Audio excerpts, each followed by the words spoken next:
주일이고 또한 가정의 달이 시작한 첫 주일입니다. 그래서 오늘 이제 말씀의 주제와 제목이 행복한 가정 위한 세 가지 조건 혹은 이제 우리 가정이 행복하려면 어떻게 되냐. 여러분 잘 알고 계시겠지만은 오늘 이 말씀 속에 이 답이 나와 있어요. 그 답이 세 가지의 조건이 뭘까요? 믿음, 소망, 사랑.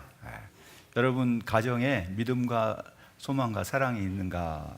이제 한 가정에 어떤 아이를 부모가 이제 신앙으로 양육을 하는데 예수 믿는 사람은 양보를 해야 된다. 욕심 부리지 말고 다른 사람에게 양보해야 된다고 해서 칭찬을 했어요. 이제 뭐 양보할 때마다 칭찬을 했어요. 왜냐하면은 잠언 27장 21절을 보니까 도가니로 은을, 풀무로 금을, 칭찬으로 사람을 단련하신다. 그래서 칭찬을 양보할 때마다 칭찬했어요. 그럼 이게 실제로 교육에서 많이 사용하고 있는 게 이제 그거죠. 그래서 그 칭찬을 우리가 이제 당근이라고 생각할 수 있잖아요. 이제 그래서 이제 말을 훈련할 때도 당근과 채찍 그렇게 하죠. 네, 뭐 샤무 같은 경우 고래도 칭찬을 했더니 뭐예요? 고래도 춤을 춘다. 그거 거기까지만 아시죠? 근데 이제 고래하고 사람하고 다른 거는 그 고래 샤무에 대한 영화도 나왔고 미국의 샌디에고에 가면은 시월드라고 하는 그곳이 있는데 그곳에 고래가 있어요. 그 고래 이름이 샤무인데 그걸 조련했던 조련사가 고래를 춤추게 한 게 칭찬이었다는 거죠. 근데 그 다음에 어떻게 됐을까? 고래가 그 조련사를 당했어요. 이제 그 이야기는 오늘 주제가 아닙니다. 근데 그 고래는 이제 춤추게도 할 수 있지만은 그걸로 다 끝난 건 아니다. 사람하고 동물하고는 다르다는 거죠. 그리고 그 조련사들 가운데 뭐 호랑이나 뭐 사자나 이렇게 나와가지고서 이렇게 서커스나 이런 데 보면 막 하잖아요. 그런 그 호랑이나 사자가 그 조련사를 갖다 이렇게 한 경우도 발생합니다. 그래서 사람하고 동물하고는 칭찬한다고 해서 모든 게 다 되는 게 아니다. 다르다는 것을 얘기를 합니다. 근데 이제 이 칭찬을 할 때 이제 양보할 때마다 칭찬을 했어요. 그래서 이제 얘가 커가지고서 이제 배를 타고 어디를 가는데 배가 파손이 됐어요. 그래서 이제 구조 헬리콥터가 와가지고서 그 이제 왔는데 거기에 그 줄 사다리에 사람들이 매달렸는데 위에서 그 소리가 나요. 핸드 마이크로 여러분 이 헬리콥터에는 지금 10사람밖에는 구조를 못하는데 11명이 매달려 있으니까 한 명은 양보를 하셔야 합니다. 이제 그런 거예요. 그런데 그 중에 보니까 다들 급한 거예요. 나 지금 응급 환자가 발생돼서 지금 수술하러 가는 길이다. 어떤 사람은 지금 분만하러 가는 길이다. 이건 지금 굉장히 중요한 일이 다 있어요. 그러니까 그 이야기를 듣던 이 어렸을 때부터 양보하라고 들었던 이 친구가 여러분 저는 어렸을 때부터 부모로부터 양보하라는 교육을 받았으니까 제가 양보할 테니까 저를 위해서 격려의 박수를 좀 해주십시오. 그래서 격려 박수! 여러분 박수 한번 해보세요. 여러분 다 떨어졌어요. 박수 친 사람은 다 떨어진 거예요. 네. 그런데 한 사람이 남아 있었어요. 그 사람은 왜 남아 있을까요? 그 사람은 귀가 잘 안 들려가지고 못 들었답니다. 네. 그러니까 무슨 얘기인가? 이게 어렸을 때부터 배운 그 교육이 가정교육이 참 중요한. 여러분 가정교육은 제2의 유전이라 그래요. 그래서 후천적인 유전이 가정교육인데 이 부모들이 우리를 어떻게 키우는가? 요즘 저 젊은 세대하고 좀 다른 게 저만 해도 아버지가 굉장히 무서웠어요. 아버지만 들어오시면은 그냥 형제들하고 얘기하다가 말고 딱 앉아서 뭐 하는 척 하냐면 공부하는 척 하고 딱 했어요. 그런데 아버지는 딱 지나가면서 딱 보면 알아요. 공부를 계속 하고 있었는지 안 했는지. 이제 그런데 그럼 뭐가 있냐면 아버지에게서 받은 그 교육대로 저는 부전자전 아이들한테도 이렇게 해요. 아주 무섭게 했죠. 우리는 엄친이라는 게 있고 그러다 보니까 가정 교육은 지내놓고 보니까 나도 아버지처럼 하는 거예요. 그리고 아버지하고 같이 어디 놀러 가던 그 기억이 없어요. 어렸을 때에 아버지하고 같이 뭐 예를 들어서 어디 공원에 갔다든가 아니면 어디 놀러 가서 같이 시간을 보냈다, 그런 기억이 남은 게 없단 말이죠. 그러다 보니까 우리 아이들하고 자라면서 그런 기억이 별로 없습니다. 그래서 이제 크고 나니까 무슨 생각이 드냐면, 내가 다시 아버지 노릇을 하면 좀 더 잘할 수 있을 텐데, 근데 그거는 또 해봐야 다시 또 옛날처럼 합니다. 그리고 우리가 이제 어렸을 때부터 칭찬을 많이 받고 자란 가정의 자녀들은 크면은 뭐하냐, 아이들한테 칭찬을 해요. 그러나 칭찬을 받지 못하고 야단만 맞고 엄친 밑에서 막 그 아버지한테 이제 매를 맞는 사람은 조그마한 잘못만 있어도 그걸 그냥 지나치잖아요. 확 야단치고 뭐 하는데 그것이 그대로 나타나요. 여러분의 모습 속에도 그게 있습니다. 내 모습 속에도 그게 있어요. 그래서 우리가 칭찬이라고 하는 것은 얼마나 중요한지, 그래서 이 잠언에 나오는 말씀이 바로 중요한 말씀이에요. 그거는 좀 더 좀 이제 이걸 갖다가 응용해서 얘기한다면은요, 이제 교육에서 그대로 사용하고 있는 게 바로 그거죠. 당근과 채찍의 그런 그 교육적인 효과를 보고 있는 건데, 칭찬이죠. 근데 칭찬을 하면은 그 개인이 또 가정이 또 부부가 이 사회가 힘을 얻을 수가 있어요. 그래서 행복은 어디서부터 시작해야 되냐면 가정이죠. 그 모든 행복의 출발지가 가정이에요. 가정이 행복하지 않으면 그 사람의 인생이 행복하지 않습니다. 그렇기 때문에 가정에서는 뭐를 많이 해야 되냐면요, 우리가 칭찬해야죠. 먼저 부부간에도 칭찬을 많이 해야죠. 자녀들이 보고 배워요. 맨날 부부 싸움만 해보세요. 들어왔는데 뭐 불평 불만만 하면 아이들이 그게 해요. 그래서 알코올 중독, 술을 많이 마시는 가정에서 술 주정뱅이 나와요. 그대로 그냥 부전자전, 그게 여기 나오는 칭찬이 사람을 단련시킨다. 가정에서 여러분들이 칭찬을 자꾸 해보세요. 그 아이들이 커서 칭찬해, 다른 사람들을 칭찬해요. 근데 집안에서 맨날 불평 불만, 이게 반찬이 이게 뭐냐, 이게 뭐 이런 걸 갖다 내놓냐, 이렇게 갔다 왔는데 왜 이렇게 하냐, 자꾸 왜 이렇게 하냐고 자꾸 말하면 그 사람은 입에서 뭐만 나와요? 불평 불만만 나와요. 뭐 누군가가 조금만 잘못한 거 같으면 그냥 불평 불만이 그냥 그대로 나와요. 그게요, 교회에서도 마찬가지예요. 하는 행동이나 말을 보면요, 이 사람이 불평의 말을 많이 하는가, 또 칭찬의 말을 많이 하는가, 그러면 그 사람이 어떤 가정에서 어떻게 자랐는가를 그냥 그대로 보여주는 겁니다. 그래서 여러분들이 내가 잘한 대로 그렇게 또 해가고 그대로 또 자녀들이 커서 그렇게 해요. 그래서 우리가 행복하기를 원한다면은 여러분 가정에서 뭘 많이 하라는 얘기예요? 칭찬하시라고요. 칭찬. 그래서 옆에 있는 분들에게 우리가 뭐 하냐면 행복하세요라고 하기보다는, 행복하라는 말보다는 뭐를 많이 하고 그 사람을 칭찬해 줘야 돼요. 칭찬을 어떻게 칭찬해요? 오늘 내 옆에 앉아 계신 것이 나는 행복입니다. 오늘 이렇게 볼 수 있는 게 행복이에요. 이게 성도들을 볼 수 있고 만날 수 있고 이런 게 나의 기쁨입니다, 그 말이에요.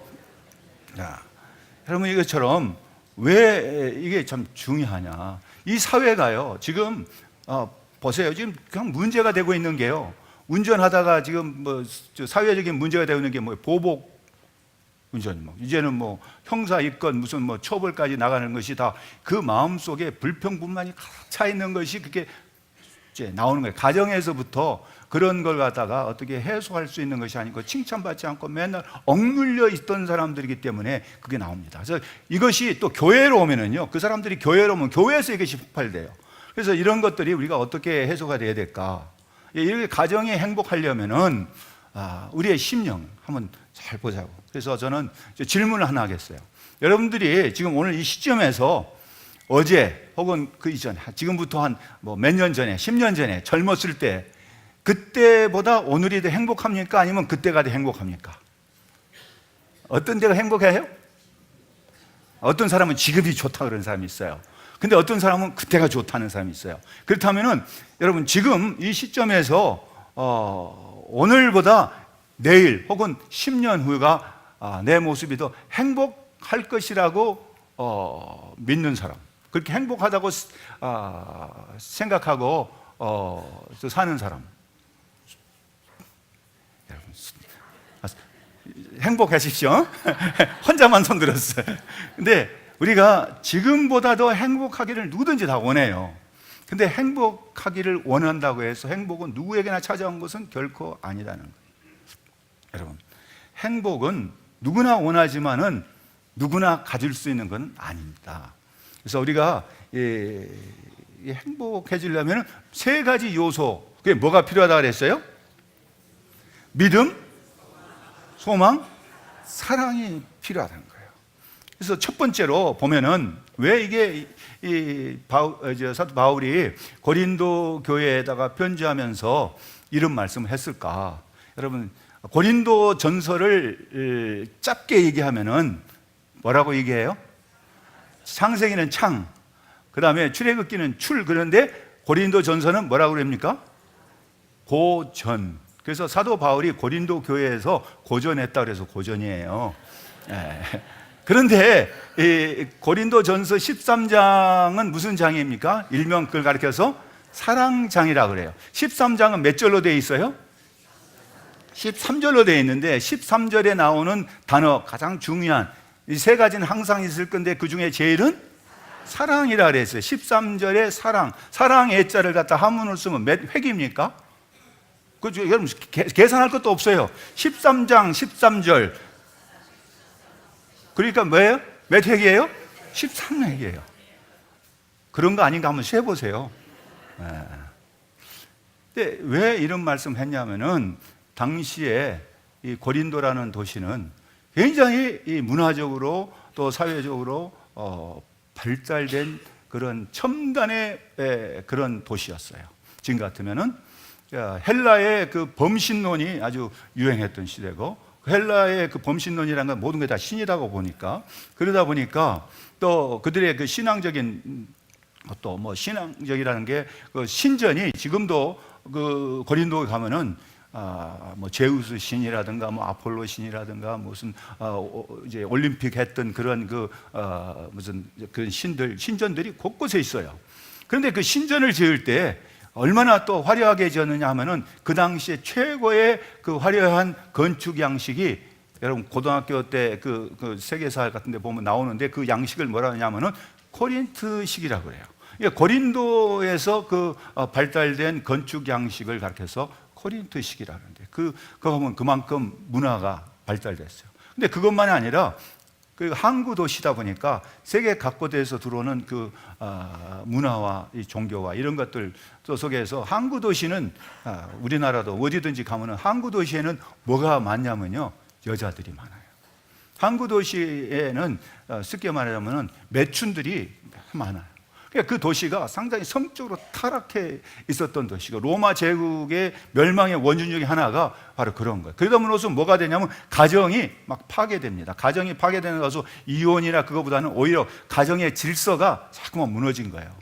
그리고 이제 그 남자들이, 로마의 그 문화는 로마 시민은, 로마 같은 경우는 로마 시민보다도 종들이 뭐 3배, 4배가 더 많았으니까, 그러면은 자기 집에 종이 있으면 자기 소유물이니까 뭐 여자도 남자고 자기가 원하는 대로 갖다 써요. 그러니까 바울이 로마서에 보면은 거기에 순리대로 쓰지 아니하고 남자가 여자가 여자를, 그래서 그때 뭐가 있었냐면 동성애가 막 횡행했었어요. 그러니까 그런 문화들이 로마 시대도 있었던 건데, 지금 이 시대가 어떻게 됩니까? 그런 동성애 같은 걸 갖다가 그건 뭐 이렇게 인정하자 뭐 무슨 이제 그런 식으로 이야기를 하고 있는 시대 아니에요? 그러니까 이제 그 시대의 가정들이 어땠을까? 그러니까 남자들의 그 위주의 그 사회에서 가정이라고 하는 게 질서가 굉장히 무너져 버린 거예요. 그래서 바울이 그 질서가 무너진 그 속에 가장 필요한 게 뭔가 해서 보니까 3가지 요소가, 가정을 지키는 데 있어서 그 사회를 지키고 교회를 지키는 데 가장 필요한 요소가 믿음과 소망과 사랑이라고 하는 걸 가르쳐 주고 있어요.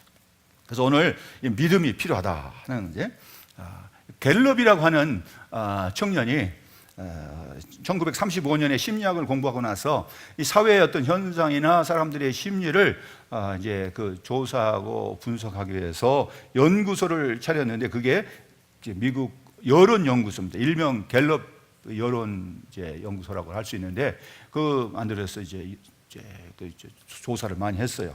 그날에 이 사람의 관심이 행복에 대한 관심이었어요. 사람들을 행복하게 만드는 요인이 뭘까? 어떤 사람이 행복한 사람일까? 그 조사를 해봤더니 결과가 나왔어요. 그 결과를 발표했는데 TV 방송에서 인터뷰를 합니다. 그럴 때 누가 가장 행복하고 누가 가장 불행하다고 결과가 나왔습니까? 했을 때 가장 행복하다고 생각하는 사람들은 누구냐면은 생생한 신앙적인 체험이 있는 사람. 그러면서 그 신앙적인 체험을 가지고 신앙생활하는 사람들이 가장 행복하다고 하는 사람들이고, 가장 불행하다고 하는 사람들은 알코올 중독자들이에요. 왜 그러냐? 신앙적인 그 체험을 통해서 이 사람들의 삶이 변해져요. 자기의 삶이 바꿔지니까 가정이 바꿔져요. 그리고 하나님의 뜻 가운데서 살려고 하니까 그들은 가정이 회복이 됩니다. 그런데 알코올 중독자는 술이 들어옴으로써 이 사람이 파괴되니까 가정이 파괴돼요.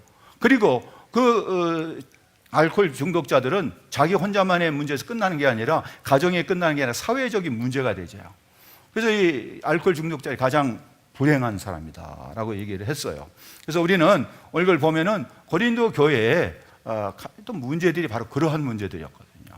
그런데 오늘 이 시대가, 우리가 살고 있는 이 시대가 그때나 지금이나 별반 다를 바가 없습니다. 그래서 지금 바울이 말하고 있는 첫 번째 요소가 뭐냐면은 믿음이라는 거죠, 여러분.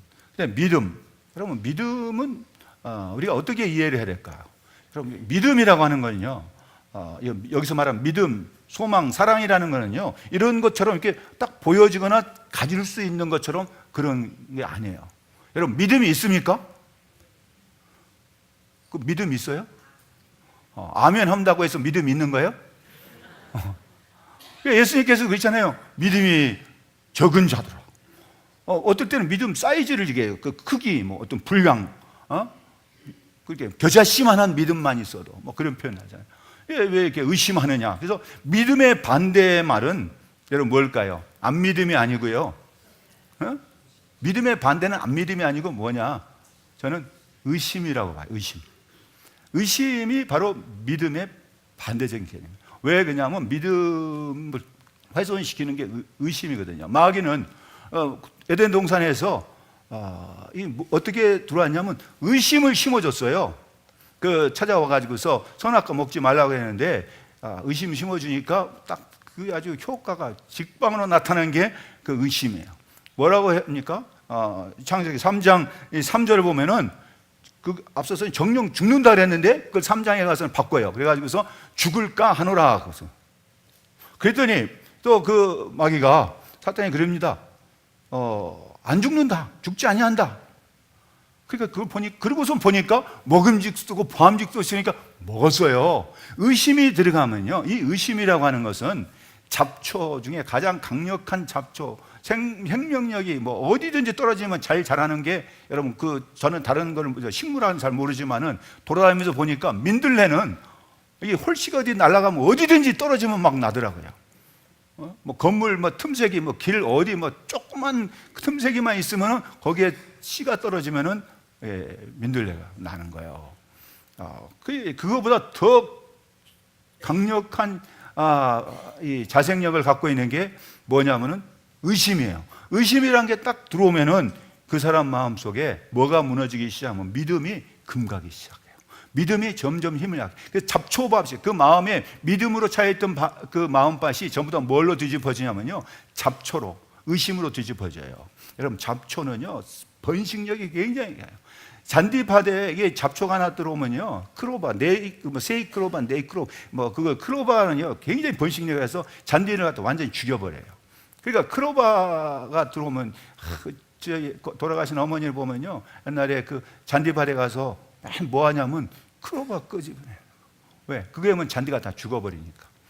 우리의 심령에 의심이 들어오면요, 우리의 심령이 다 의심으로 뒤집어져 버려요. 그래서 발생하는 문제가 뭐냐면요, 이제 다른 사람 믿지 못해요. 이게 성도들의 심령에 들어오게 되면은 목사와 성도들 간에 의심해요. 제 말이 다 믿을 수가 없어. 그럼 다른 사람을 믿지 못하면은 그 다음부터 뭐냐면 의심이 가니까 거기서 생겨나는 병이 뭐냐면 의부증, 의처증. 부부간에도 의심이 들어오면은요, 그런 게 생겨요. 그걸로 인해서 발생되는 비극, 가정적인 비극이 얼마든지 사회에서 볼 수 있잖아요. 그걸 보면은 왜 문제가 생길까 보면요, 의심 때문에. 그 다음에는 그 의심으로 생겨나는 그거는 뭐가 되면 책임 전가예요. 그 에덴 동산에도 그렇잖아요. 하나님께서 주신 그 여자가 나한테 먹으라 해서 먹었습니다. 아담이 책임 전가해요. 그게 믿음이 가버려요. 그러니까 이 시대가 지금 사회가 뭐가 필요한 시대냐면 믿음이 필요한 시대라는 거죠. 그리고 이게 가정이 회복이 되고 가정이 바로 서려고 하면은 이제 뭐가 필요하냐? 믿음이 필요하다는 거예요.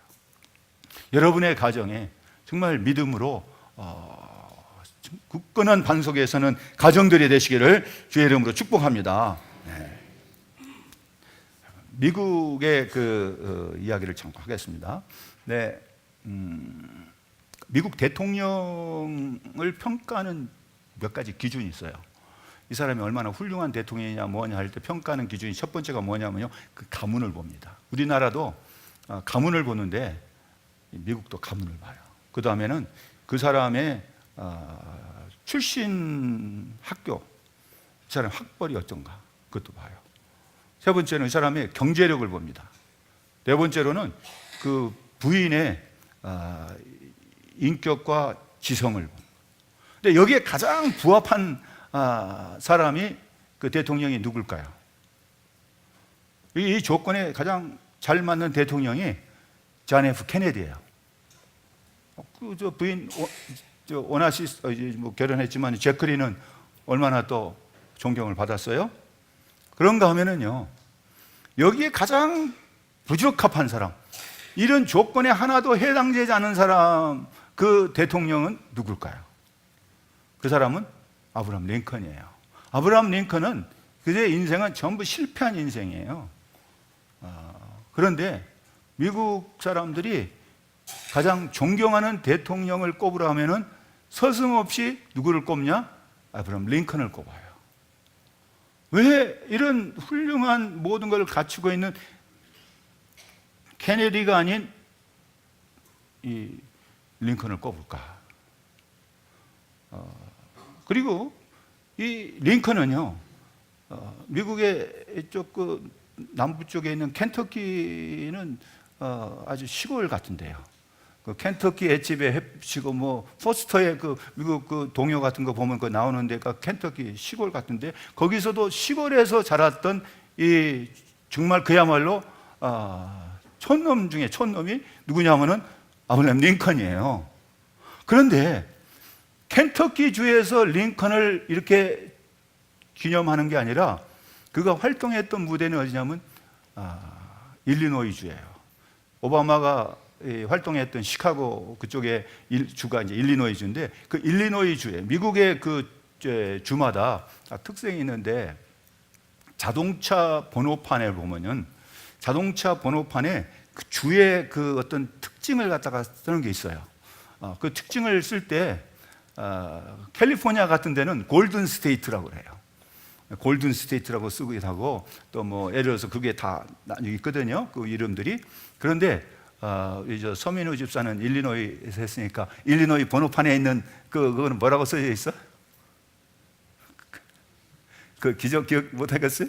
그게 뭐라고 써지냐면 랜드 오브 링컨이라고 써졌어요. 랜드 오브 링컨.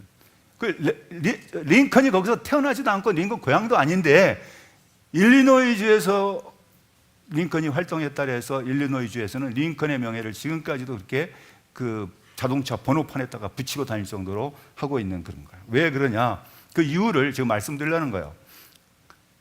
대통령의 전기를 썼던 전기의 그 작가들이 결론이 그거예요. 링컨이 이렇게 존경받는 이유는 나사렛 예수 그리스도의 마음으로 그는 충실하게 실천했기 때문이다. 섬김의 리더자였어요, 그 사람은. 근데 그걸 어디서 배웠냐? 그 어머니가 어렸을 때부터 링컨에게 성경을 가르쳤어요.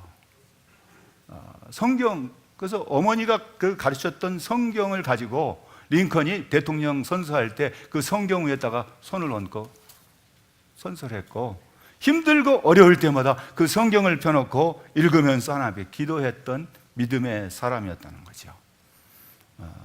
여러분, 우리가 배워야 할 게 뭘까? 가정에서 우리의 부모들이 자녀에게 물려줄 가장 귀한 유산은 다른 게 아니라 바로 믿음이라고 하는 것을 물려줘야 된다. 그러기 위해서는 우리가 우리 자녀들에게 다른 것이 아니라 믿음을 줄 수가 있어야 된다는 겁니다. 그 다음에 두 번째로는요, 이제 뭐가 있습니까? 소망. 소망. 여러분, 소망은 어디서부터 생기냐? 여러분, 믿음, 그 다음에 소망이잖아요. 믿음이 있을 때 소망이 생기는 거예요. 믿음이 없으면 소망이 없어요. 그 때문에 소망이 없는 사람은 불쌍한 사람이에요. 가장 불쌍한 사람이 소망 없는 사람이에요. 살 소망이 끊어져 버린 사람, 희망이 없잖아요. 우리 한번 자기 인생을 보면서, 나를 보면서 나는 희망이 있냐, 나에게 무슨 소망이 있냐, 한번 생각해 보세요.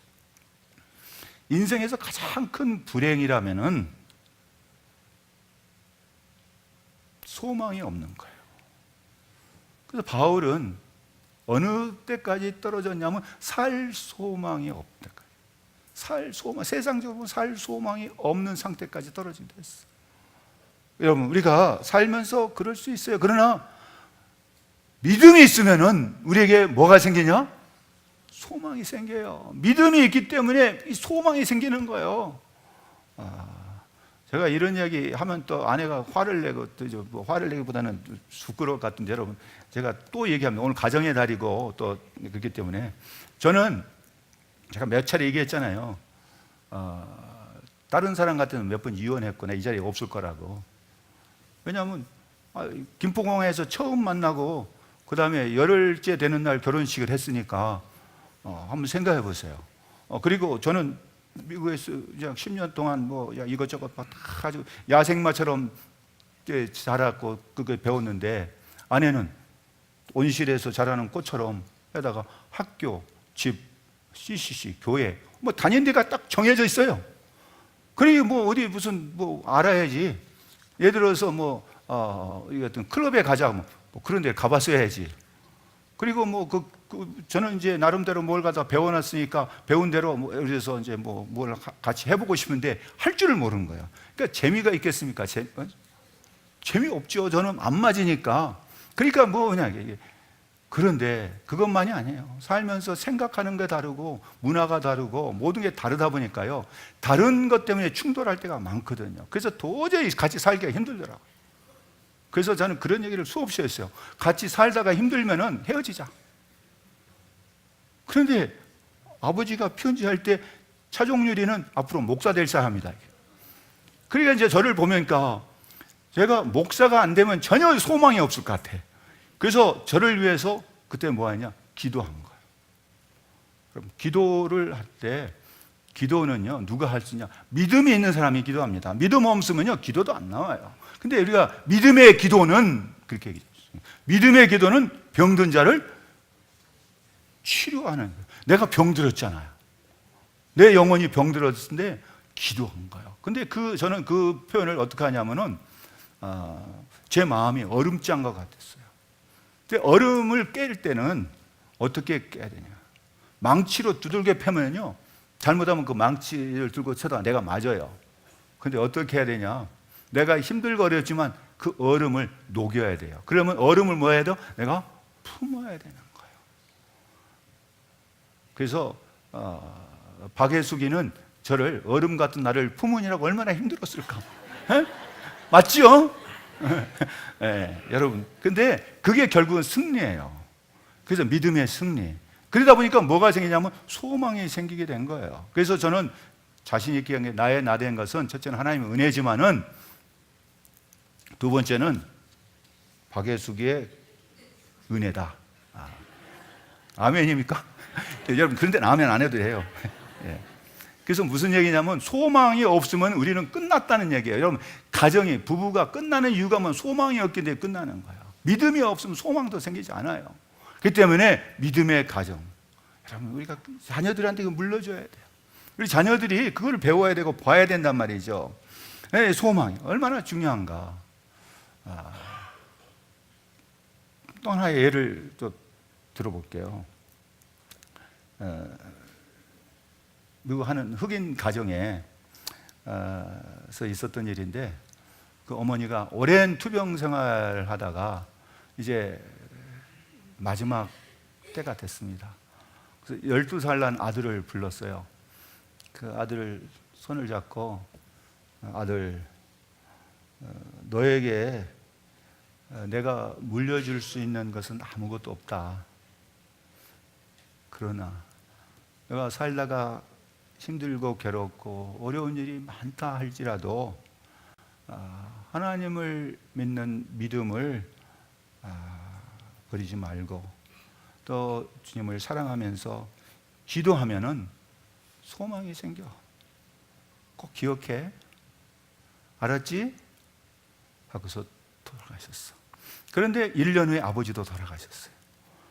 이제 고아가 되니까 할머니가 있는 로스앤젤레스로 가서 거기서 자라는데, 청소년기에 얼마나 참 어렵겠어요. 또 가난하지.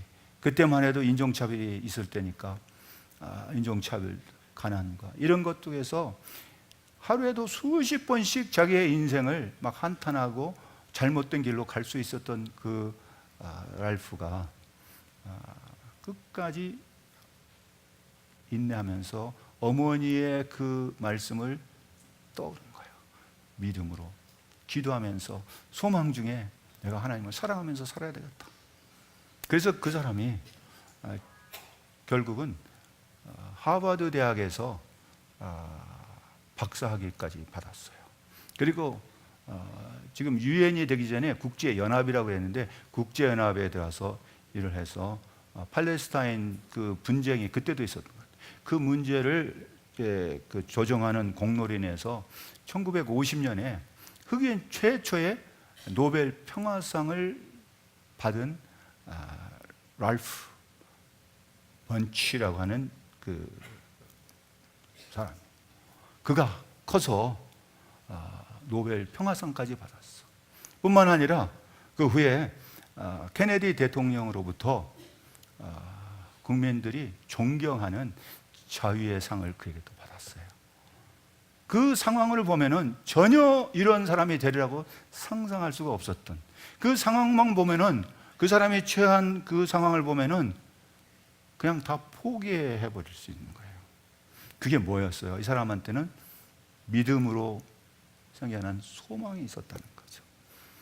여러분, 여러분의 가정에 우리 자녀들이 정말 가져야 할 것은 믿음과 소망을 가졌어요. 여러분, 소망이 생기면은, 소망이 있으면요, 자기가 하는 일과 다른 사람을 뭐 할 수가 있냐? 끝으로 사랑할 수가 있습니다. 여러분, 믿음이 없으면 소망이 생겨야 하잖아요. 소망이 없으면 사랑이 생길 수 않아요. 여러분, 사랑이 뭐냐고요? 여러분, 우리가 사랑이라는 말을 표현한다면은 뭘로 표현할 수가 있을까? 여러분, 사랑의 반대말은 뭐라고 할까요? 안사랑. 안사랑이 아니고, 사랑의 반대말은 질투라고 할 수 있어요. 그러나 사랑의 동의어는 뭘까요? 여러분, 저는 사랑의 동의어를 두 가지로 얘기를 합니다. 첫째는 용서고, 두 번째는 희생이에요. 여러분, 사랑이 뭐냐고 물으신다면은 뭐라고 대답해요? 눈물의 씨앗이라고? 그죠? 저희 아버지가 그 노래를 들으시고, 저희 작은형 필요연 때 그 작은형의 장모께서 노래를 부른다고, 저희가 축하송을 부른다고 부른 게, 사랑이 무엇냐고 물으신다면 눈물의 씨앗이라고 말하겠어요. 그 노래를 다 듣고 나더니 아버지가 그러셨다는 거예요. 그 노래 참 은혜스럽다. 그렇게 했다는 거예요. 근데 가사만 들으면 참 그렇잖아요. 그 뭐 유행가든 뭐든 간에 그 사랑이 뭐냐고. 근데 바울이 13장에, 고린도서 13장에 사랑은 하면서 쭉 나오죠. 오래 참고 뭐 사랑에 대해서 쫙 얘기를 해요. 근데 저는 그걸 전부 다 함축해서 얘기하면 두 단어로 해요. 용서와 하나님이 세상을 이처럼 사랑하사 우리를 사랑해서 하신 일이 뭡니까? 독생자 예수 그리스도를 우리에게 보내셨잖아요. 근데 그를 통해 십자가의 죽으심으로 하나님의 사랑을 확증했는데 그 사랑은 우리의 죄를 다 뭐 했습니까? 용서한 거예요. 여러분, 그 사랑의 용서는요, 하나님만이 하실 수 있어요. 여러분, 우리가 용서가 안 된 이유가 왜 용서가 안 될까? 여러분, 다른 사람을 용서하고 싶은데 용서가 잘 안 될 때 용서가 안 되는 이유는 다른 게 아니에요. 그 사람을 그만큼 사랑하기 때문에 용서가 안 돼요. 사랑하기 때문에 용서한다는 건 하나님께서 하시는 일이에요. 사람은 사랑하면 용서하기 안 돼요. 사랑하는 사람을 용서한다는 것은요, 굉장히 어려운 일입니다. 내가 사랑하는 사람이 나를 배신했다, 사랑하는 사람이 나에게 어렵게 했다, 사랑하는 사람이 나에게 고통을 줬을 때 그걸 내가 사랑하기 때문에 그럴 수도 있고 뭐 그러니까 괜찮아. 말로는 그렇게 하지만 마음속으로는 뭐가 안 되냐? 용서가 안 되는 거야. 왜?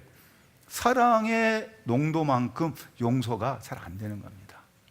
여러분, 이웃 사람, 뭐 옆에 사람들, 뭐 나하고 별로 상관없는 사람은 옆에 사람이 나한테 잘하든 잘못하든 용서할 것도 말 것도 없어요. 뭐 그러냐고 지나가요. 지나간 사람이 나한테 욕했어.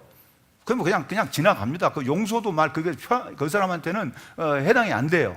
용서라는 단어가 영어로 어떻게 표현되냐면요, 뭐 준다, forgiven 거든.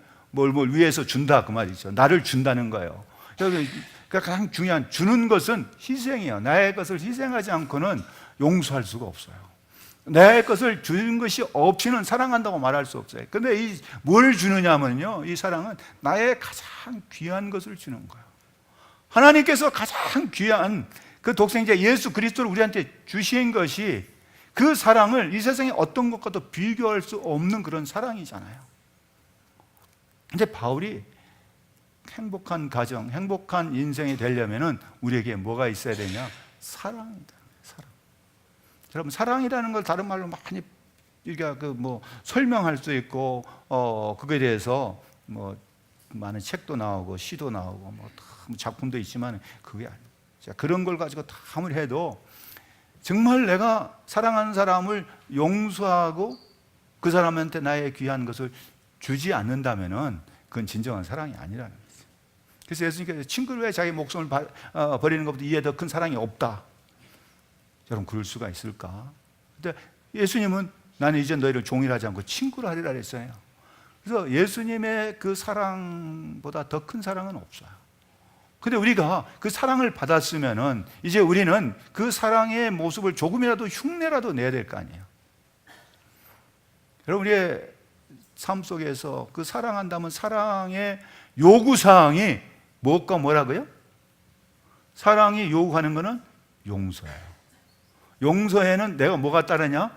나의 희생이 따른다는 거죠. 파푸아뉴기니에 있는 이 식인종들에게 가서 복음을 전했던 선교사가 있는데, 그 선교사가 그 나라 그 파푸아뉴기니 그 말을 배워서 성경을 번역하고 예수님의 그 복음을 저들에게 전하려고 하는데 그걸 뭐라고 전해야 될 것인지 도대체 그들 속에 사랑이라는 그런 단어가 제대로 없는 거예요. 그런데 딱 듣다 보니까 사랑의 개념은 있어요. 근데 그 사랑의 개념이 뭐냐면은 그 나라 말로 하면은 가장 귀한 것을 너에게 준다라는 단어가 있다는 거예요. 그래서 사랑이 이게 사랑이구나. 그래서 그 단어를 썼는데 그걸 갖다가 저는 지금도 안 잊어버려요. 나는 망군두라고 그래요. 그 말로 번역을 했어. 그래서 그 분이 예수 그리스도가 이 땅에 오신 것은 하나님께서 가장 귀한 것을 우리에게 주셨다는 것. 그게 사랑이라는 개념을 한 겁니다. 그래서 오늘 지금 말씀드리고 있는 것은 정말 사랑은 용서가 있어야 되고 거기에 대한 나의 희생이 따라야 된다. 나의 희생이 없이 우리가 이 사회가 그러다 보니까 메말르잖아요. 자기 것 챙기기만 급급하지 다른 사람에게 주려고 하질 않은 거예요. 그러니까 예수님께 뭐라고 하셨어요? 받는 자보다 무엇 사람이 복되다고요? 주는 자가, 사랑하는 자가 복돼요. 사랑을 받는 자가 되지 마시고 무슨 자가 돼야 될까요? 주는 자가 돼야 돼요. 여러분, 우리가 준다고 하는 거 실제로 우리 그 나라에서 있었던 일인데 LG 트윈스의 야구 선수를 아빠로 두고 있는 대구 고등학교 야구 정철중이라는 선수가 있어요. 근데 그 아버지가 간이 나빠서 사경을 헤맨다는 그런 이제 입장이 되니까 이 아들이 자기의 간 3분의 1을 아버지한테 이식을 줬어요. 그리고 본인은 선수에 대한 꿈을 접어버린 거예요. 바로 그게 뭘까요? 그게 사랑이에요. 자기 희생이 준다. 그 아버지를 위해서 아빠를 위해서 나의 귀한 것을 준다. 여러분, 그게 사랑이에요. 사랑이 그렇기 때문에 눈물의 씨앗이라고도 할 수 있겠죠. 그런데 우리 가정이 행복해진 것은요, 내가 행복을 원한다고 해서 다 행복해진 게 아니에요. 행복이라고 하는, 저는 그 단어를 생각하면서 내 인생을 한번 돌아봤습니다. 그리고서 항아리면 항아리, 혹은 이제 주머니 한다면은 하나님께서 불평한 적이 있어요. 하나님, 왜 하나님께서 내가 태어날 때 행복을 담은 항아리를 혹은 주머니를 주시지 않고 내가 이렇게 어렸을 때부터 지금까지 힘들고 어렵게 살게 하십니까? 내가 살아왔던 그 인생을 이렇게 보니까 내가 가지고 있는 항아리 속에 담겨 있는 내 눈물과 땀과 피가 정말 때로 힘들고 어렵고 고통스러워서 참기 어려울 때 수없이 울었던 눈물들, 그리고 열심히 일하면서 흘렸던 땀, 또 어느 때는 피를 흘려가면서 정말 애썼던 내 모습, 그 항아리 속에 들어보니까 그런 것이 가득해요. 옛날 어렸을 때 보면 저희 그 대문 앞에는 뭐가 있냐면요, 항아리가 하나 있는데 먹다 남은 음식 찌꺼 뭐하니 거기다가 다 부어놓으면은 그 어떤 사람이 가면서 그걸 갖다가 다 가져가요. 그게 뭐냐면 대주 준다고 가져가는데 그게 이제 구정물통이라고도 할 수 있는지 그거죠. 근데 평소에는 보면은 그게 딱 가라앉아 가지고서 뭐 그게 지저분한지 몰라요. 그런데 어떨 때 가서 한번 이렇게 싹 지어보면은 거기에 있는 것들이 다 막 떠오르잖아요. 우리의 인생 한번 지난 과거 한번 내 인생의 항아리를 한번 지어보세요. 지어보면은 온갖 것들이 다 떠오릅니다. 그러면 그 속에 미운 사람도 있고 뭐 별 사람들 다 있을 거예요. 근데 고맙고 뭐한 사람보다는 내 마음을 아프게 하고 힘들게 한 사람들은 확 떠오릅니다. 또 시간이 되면 또 가라앉는데 또 한 번씩. 그래서 여러분들 자녀들을 교육하고 뭐 할 때 그걸 휘젓지 마세요. 자녀들의 마음을 휘저으면은 그런 것이 딱 떠올라서 부모에 대한 이 섭섭한 마음들이 막 떠오르는 거예요. 여러분, 뭐 해야 되냐? 우리 부모들은요, 저는 한번 여러분들도 한번 해보세요. 우리 자녀들한테 아빠나 엄마에 대해서 섭섭했던 것이 뭔가, 언제 아빠 엄마가 너를 힘들게 했냐 질문을 해요. 둘이 앉아서.